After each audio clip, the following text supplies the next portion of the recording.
Level 1. The day your life stops feeling normal. It happens on a Tuesday. Third period. AP Economics. Your teacher is explaining compound interest using some boring example about retirement accounts while half the class scrolls through TikTok under their desks. Then your phone vibrates. 3 messages. One from your dad, one from your mom, one from a number you don't recognize. You open your dad's text first. It happened. That's all it says. You already know what he means. The IPO launched 30 minutes ago. Your father's company, the company he spent 12 years building, just went public at a valuation nobody thought was possible. Not millionaire money, not rich family money, billionaire money, real money, the kind of money that changes the gravitational pull around your last name. You open the finance app on your phone. For a second, your brain literally cannot process the number. Because your father had gifted you shares years ago, pre-IPO shares. The kind people in finance whisper about like lottery tickets, you stare at the screen. $42 million attached to your name. You lock your phone immediately. Your heart is pounding so hard it actually hurts. Nobody around you notices. Marcus is still asleep in the back corner of the classroom. Jenna is still highlighting her notes in 6 different colors. Your teacher is still talking about diversification, but the room feels fake now, like you're watching your old life through glass. At lunch, you sit at the same cafeteria table you've sat at since sophomore year. Same cheap pizza, same loud conversations, but now every single thing feels temporary. Marcus is complaining about gas prices. Jenna is stressed about financial aid forms. Someone at the next table is arguing about NBA rankings, and all you can think is, none of you know my life changed this morning. Your phone buzzes again. Unknown number. You answer quietly. A woman's voice, calm, sharp, controlled. Hi, I'm Victoria. Your father asked me to help manage your portfolio going forward. Your portfolio? You're 17 years old. You excuse yourself from the table and walk into the empty hallway. For the first time in your life, silence feels expensive. Level 2. The moment everybody finds out. You keep the secret for 11 days. 11 perfect days where your life still belongs to you. Then somebody finds the SEC filing. That's all it takes. One group chat. One older brother studying finance. By Thursday morning, the entire school knows. Nobody says it directly at first. That would almost be easier. Instead, people start behaving differently. Teachers suddenly become nicer. Kids who ignored you for years suddenly remember your birthday. A guy who shoved you into a locker sophomore year asks if you want to hang out this weekend. And the terrifying part is, it feels good. The attention, the curiosity, the sudden warmth. You hate how much you enjoy it. Walking through school starts feeling different physically. People look at you longer now, like they're trying to calculate your value. Girls who never noticed you suddenly laugh harder at your jokes. People start saying things like, bro, you're literally set for life. You'll never have to work. You're lucky. You start realizing how weird that word feels. Because your dad worked 18-hour days for over a decade. You watched him miss birthdays, miss vacations, miss sleep. You watched your mother cry during the years the company almost failed. But now everyone compresses all of that sacrifice into one word. Lucky. At lunch, Marcus leans across the table. So, like, how rich are we talking? The table goes quiet instantly. You laugh awkwardly. Enough. No, seriously. You hesitate for 1 second too long. And suddenly everyone is staring at you differently. Not like a classmate. Like an opportunity. That afternoon, you meet Victoria for the first time. 34 years old. Perfect posture, zero interest in impressing you. She sits across from you in a glass office downtown and slides a folder across the table. Inside are numbers so large they stop feeling emotional. Projected growth, tax structures, asset allocations, trust restrictions. You barely understand half of it.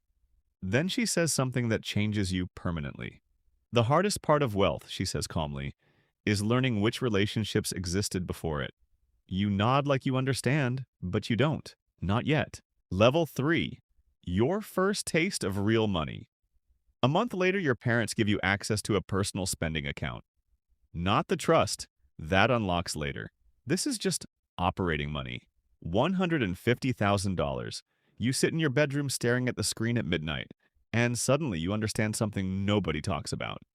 Extreme money is psychologically overwhelming because every purchase becomes symbolic. You could buy a Rolex tomorrow. You could buy the Mercedes parked outside the dealership near school. You could fly first class to Tokyo this weekend just because you're bored. You could quietly solve problems most families spend years drowning in. And somehow, instead of feeling powerful, you feel frozen. Your cursor hovers over expensive watches online for almost an hour. Then you close the tab. You look at your closet. Same hoodies, same shoes, same life. Except now every object feels temporary. At 1:14 a.m., you call Victoria. She answers on the second ring. I want to invest the money, you tell her. How much? All of it. Silence, then why? Because spending it scares me more than losing it. Another pause. This one different, like she's reassessing you. The next day, she walks you through markets, index funds, private equity, risk exposure, tax efficiency. For the first time, money stops looking like luxury. It starts looking like systems, machines, power structures, and once you see that, you can't unsee it. Monday morning, Brandon pulls into school driving a brand new Jeep his parents absolutely cannot afford. Everybody stares, everybody cares. But something weird happens. For the first time in your life, you don't. You park your old Civic beside him, and suddenly the Civic feels more powerful, because now it's a choice. Level 4, the invisible hierarchy of wealth. By spring semester, you start seeing things other people can't. You realize your school has its own financial caste system. At the bottom are kids pretending money doesn't matter because they've never had enough of it. Then there are the upper middle class families. Families making good money but still playing defense financially. Then there's old money, the truly dangerous category. The families who never talk about wealth because wealth has existed around them for generations. Their houses are huge but understated. Their watches are expensive but invisible. Their confidence is quiet. They don't perform status, they assume it. And then there's you. New money, public money, IPO money. One night you get invited to a dinner party at the home of a classmate whose grandfather founded a regional bank decades ago. The house is enormous in the most subtle way possible. Nothing flashy, no giant logos, no gold-plated nonsense, just silent perfection. During dinner, his mother smiles politely at you while asking what your father's company actually does. You answer. She nods slowly and somehow makes your family's billions sound temporary. That's when you understand something brutal.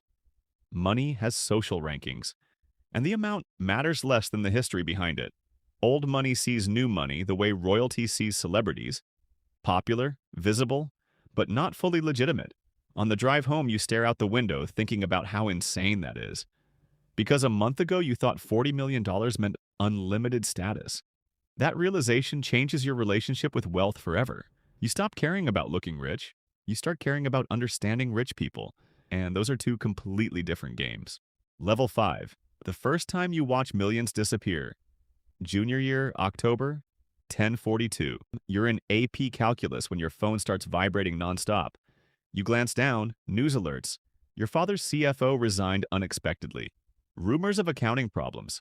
The stock is collapsing. You refresh the app. Down 11%. Refresh. Down 15%. Refresh. Down 19%. Your stomach drops so hard it feels like falling down an elevator shaft. By lunch, your position has lost over $7 million. $7 million. Gone in 4 hours. Your hands start shaking uncontrollably. You excuse yourself to the bathroom and lock yourself in a stall. Then you do something you never imagined rich people did. You panic, because losing money feels physical. Your nervous system doesn't care that it's paper losses. It just sees numbers shrinking, threat shrinking, security shrinking. You call Victoria immediately. She answers calmly. Don't sell. What if it keeps dropping? Then it drops. What if the company's actually in trouble? Then reacting emotionally still won't help you. Her voice remains unbelievably steady, like she's seen this movie 100 times before.